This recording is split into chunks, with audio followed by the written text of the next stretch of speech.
Hugh Jackman est de retour pour faire le show. Ce mercredi 24 janvier sort au cinéma The Greatest Showman, réalisé par Michael Grasset. Après X-Men, Apocalypse et Logan, la star australienne revient dans un tout autre registre, celui de la comédie musicale. Ce film raconte le destin fabuleux de Philly Thomas Barnum, créateur d'un spectacle mettant en scène des artistes hors normes, considérés comme des bêtes de foire.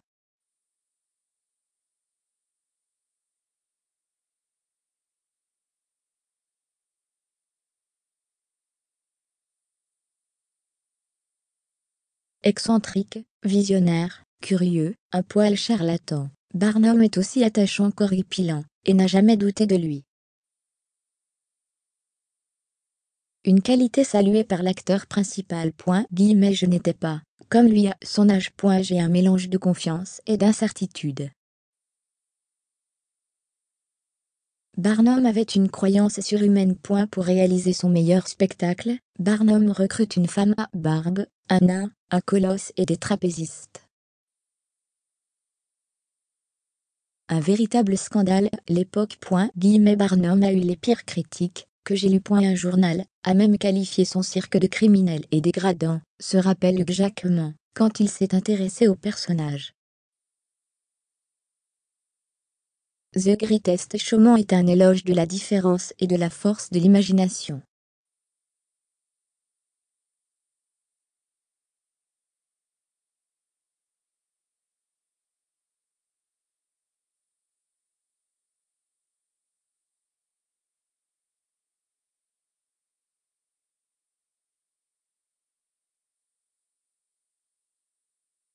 Un registre auquel Hugh Jackman n'était pas du tout habitué. Ils sont venus me voir, et m'ont dit qu'il fallait que je trouve un professeur de chant. Je n'avais jamais chanté dans un registre pop, confie la star. L'acteur australien s'est entraîné avec un coach vocal, spécialiste dans le registre Broadway. Au programme, atelier de préparation pendant 2 semaines, cours de chant et de danse pendant 10 semaines avant le tournage, afin qu'il rentre dans le rôle de Philly Barnum. Sorti ce mercredi en France, The Greatest Showman est en train de devenir un phénomène outre-Atlantique.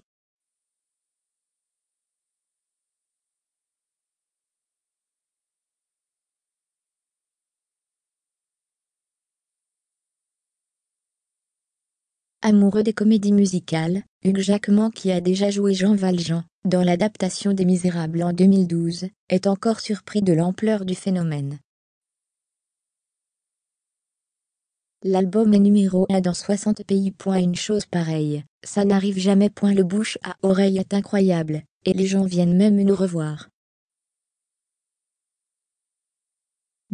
Parmi les chansons du film, interprétée par Keila Settle, a remporté le Golden Globe de la meilleure chanson originale. Le titre vient même d'être nommé aux Oscars, une chance de plus pour remporter un prix.